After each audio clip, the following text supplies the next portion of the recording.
The Hunt for Red October, 1990, isn't just another Cold War thriller. It's a film packed with secrets, struggles, and surprising truths both on and off the screen. Behind the submarines and suspense lies a story even deeper than what audiences ever imagine. Fact 1. The Russians call him Vilnius Nastavnik, the Vilnius schoolmaster. The movie is based on Tom Clancy's debut novel, published in 1984. The book became an instant bestseller, partly due to Cold War tensions. Clancy was an insurance salesman before becoming a famous author. The novel sold over 4 million copies in just a few years. It caught the attention of the CIA and the U.S. Navy. Many thought it revealed classified submarine technology. In truth, Clancy pieced details together from open sources. The Navy was impressed by his accuracy. The book launched Clancy's career as the master of techno-thrillers. Paramount Pictures quickly bought the rights. The adaptation was considered risky because submarine films were niche. Yet the studio believed the Cold War angle would sell. Clancy himself was skeptical about Hollywood doing it justice. He later admitted the movie captured the spirit of the book. The adaptation kept much of the tension intact. Key political details were streamlined for pacing. The story's realism made it stand out from other thrillers. The Cold War setting gave audiences chills. The movie's roots in real fears made it unforgettable. But if adapting the book was tough, casting the right leads was an even bigger challenge. Fact 2.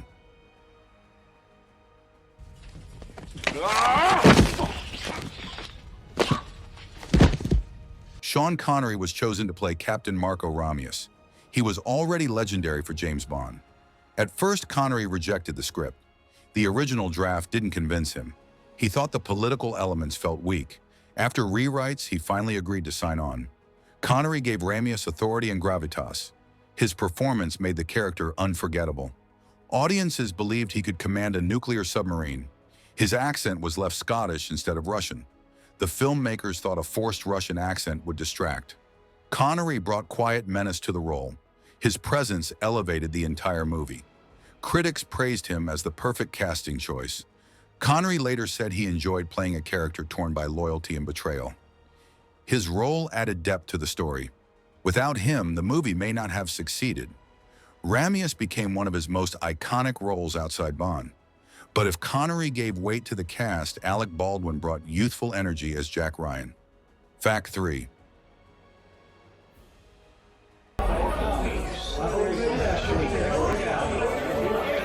Son of a bitch! Before The Hunt for Red October, Alec Baldwin was not a household name. He was cast as CIA analyst Jack Ryan. Baldwin gave Ryan an everyman quality. He wasn't a traditional action hero. Instead, he was intelligent and cautious. This made the character more relatable. Baldwin prepared by studying CIA procedures. He read heavily on Cold War politics. His performance earned critical praise. Some fans of the novel doubted him at first. They wanted a bigger star like Kevin Costner. But Baldwin proved himself on screen. His chemistry with Connery worked perfectly. Ryan's character became central to the Clancy franchise. Yet Baldwin didn't return for sequels.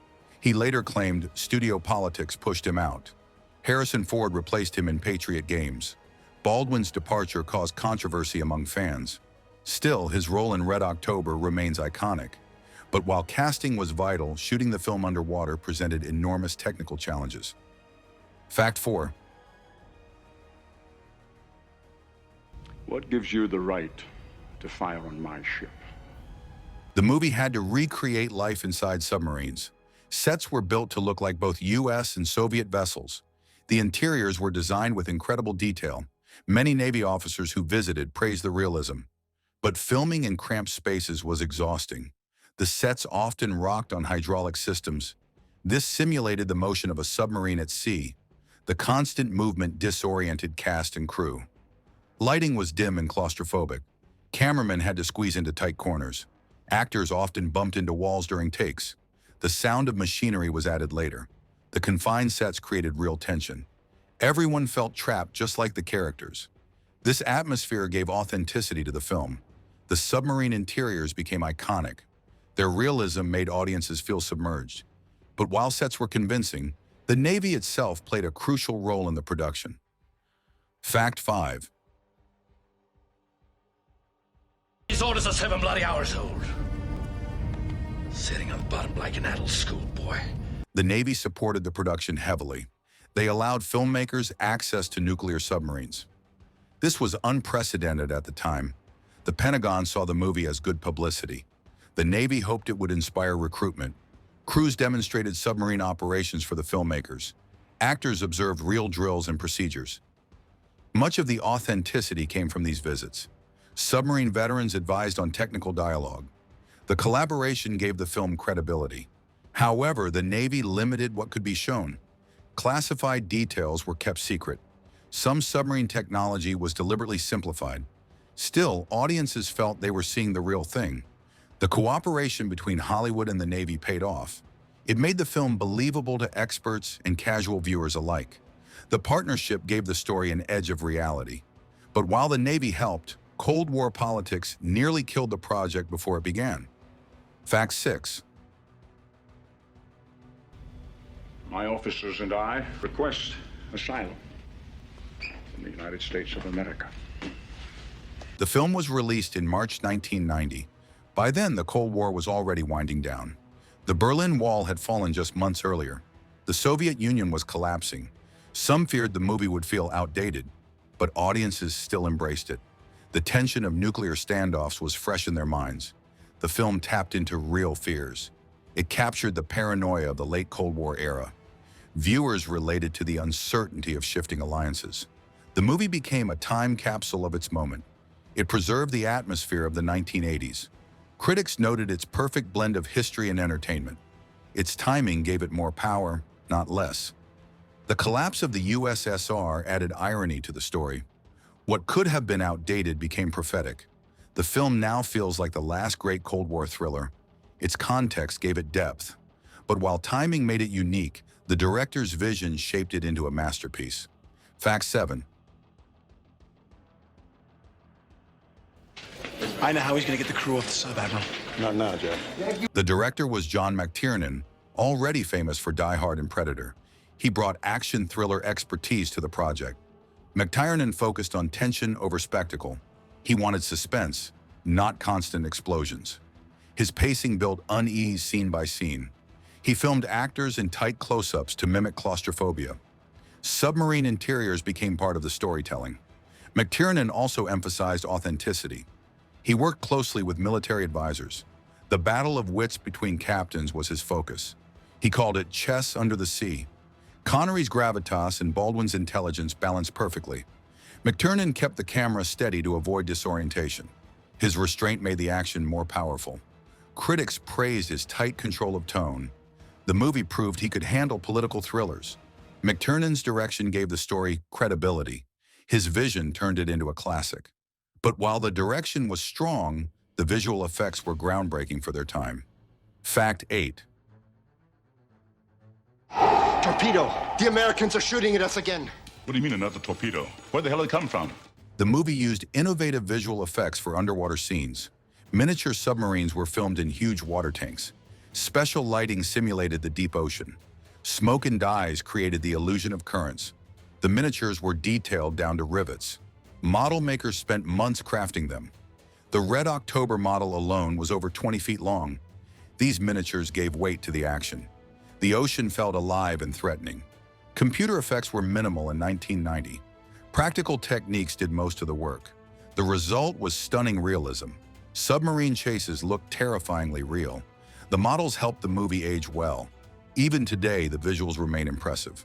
They captured the mystery of the deep sea. The authenticity impressed critics and audiences. But while effects dazzled, the sound design created even more tension. Fact 9. Out of control. It'll get out of control and we'll be lucky to live through it. Sound was crucial to the movie's atmosphere. Submarine warfare is about listening more than seeing. The sound designers built tension with sonar pings. Each ping echoed like a heartbeat. Audiences felt the dread of being hunted. The mechanical hum of engines filled the background. Silence became as frightening as noise. Moments without sound made viewers hold their breath. The Red October's propulsion system had a unique sound. It distinguished it from other subs. Sean Connery's quiet voice contrasted with the heavy noise. The soundscape added layers of suspense. Every click and ping mattered. The detail was praised by experts. It gave the film authenticity. The sound won an Academy Award nomination. It became iconic in submarine cinema. But beyond the sound, the music gave the story its haunting identity. Fact 10.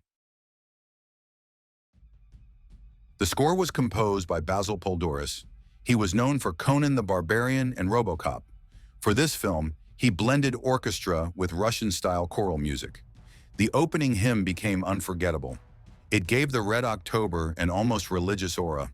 The choir's deep voices evoked Soviet tradition. The music turned the submarine into a character. Poledouris created themes for both sides. The American theme sounded bold and steady. The Soviet theme was dark and haunting. The music built suspense during silent scenes. It swelled in moments of danger. The soundtrack elevated the drama. Critics praised its power and originality. The score became one of Poledouris' masterpieces. It gave the film emotional weight. But while the music was timeless, the language challenge nearly sank the film's early scenes. Fact 11.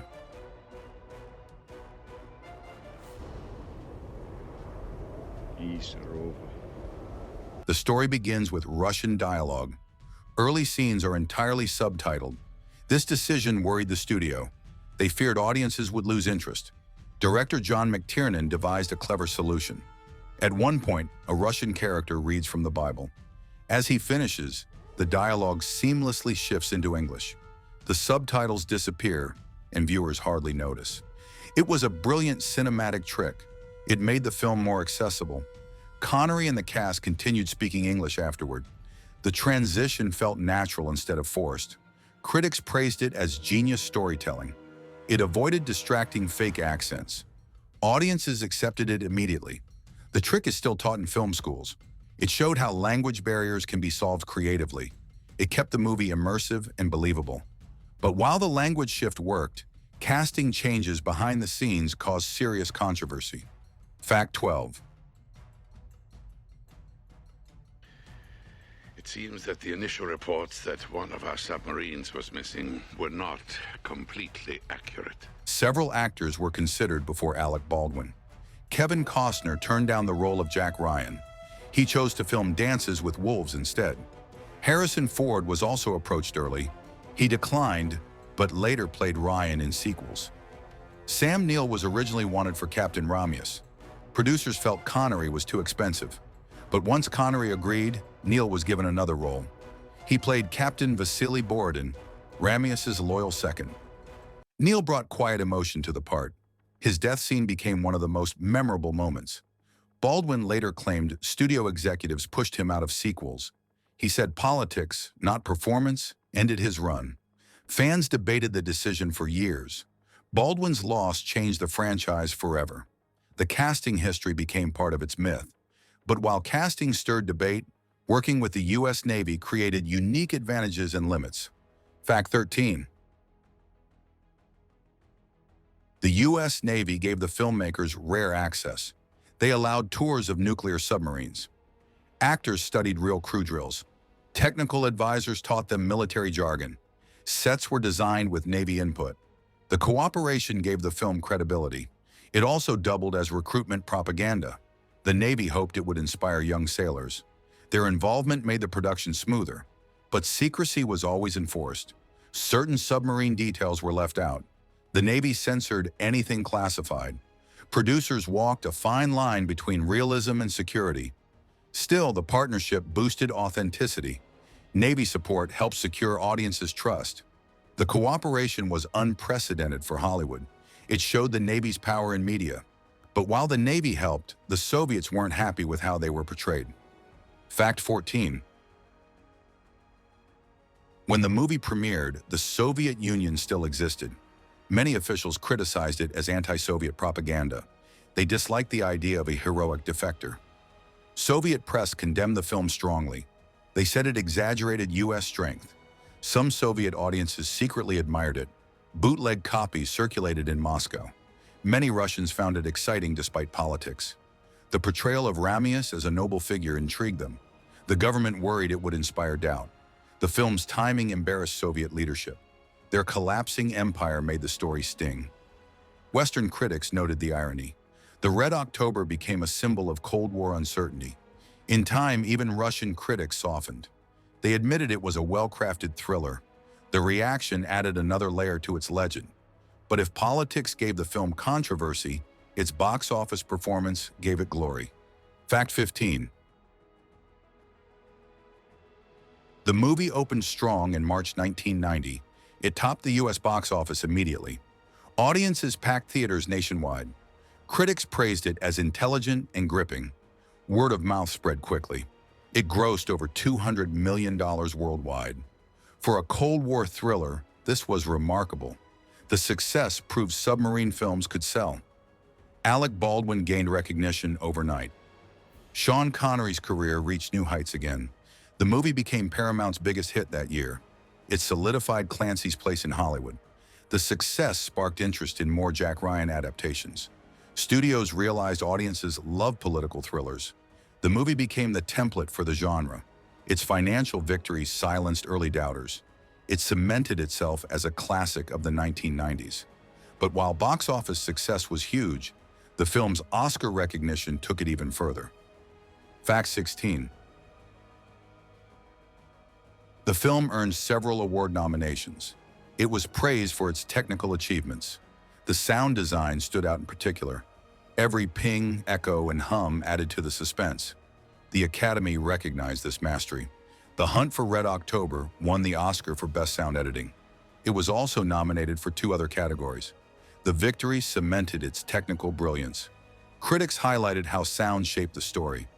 The award proved its craftsmanship matched its thrills. Few films used audio so effectively. The submarine became a character through sound. Every noise carried meaning and danger. The Oscar win elevated the movie's reputation. It was more than a thriller. It was art. Technical recognition gave it staying power. Awards secured its legacy.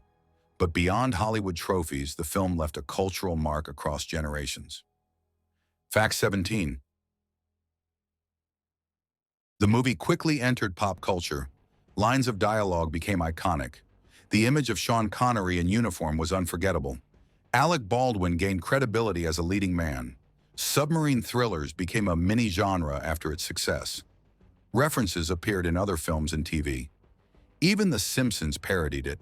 Military enthusiasts studied it for authenticity. Navy recruiters used it as inspiration. Fans debated the story for years. The film introduced Tom Clancy's world to millions. It paved the way for more adaptations. Patriot Games and Clear and Present Danger followed. Jack Ryan became a household name.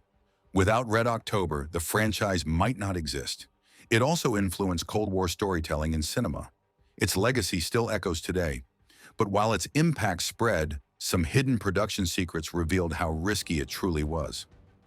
Fact 18. Behind the scenes, the movie was far from smooth. Budget overruns constantly worried producers. The submarine sets were expensive to build. Hydraulic rigs broke down often. Repairs caused delays. Actors struggled with the claustrophobic environment.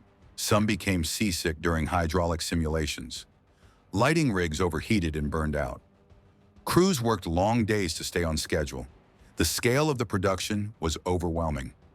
McTiernan pushed everyone for perfection. Tempers occasionally flared on set. Sean Connery demanded certain script changes. Alec Baldwin clashed with executives over creative control. Yet despite difficulties, the team persevered. The pressure gave the film intensity. The struggles became part of its legend. Production nearly collapsed, but the result was a masterpiece.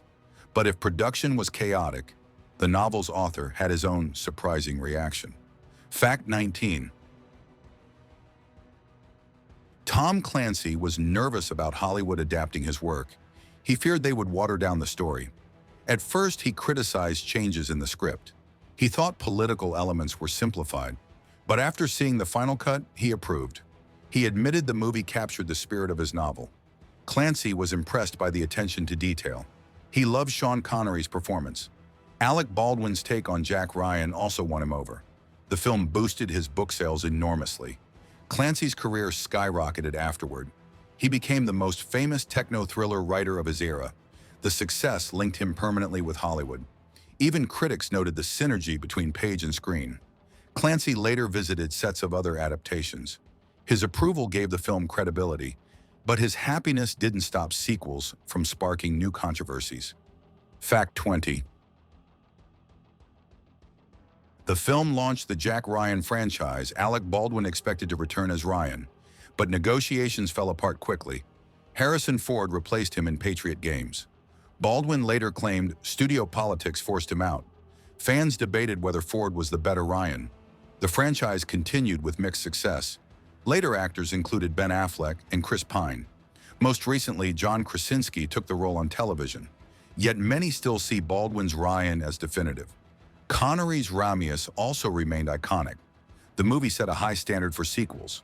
None reached the same cultural impact. Red October stood tall as the franchise's crown jewel. Its influence continues across decades. It proved thrillers could mix politics, history, and suspense. The story became larger than one movie. Its legacy is both cinematic and cultural. And that's why The Hunt for Red October remains one of the most unforgettable Cold War thrillers ever made.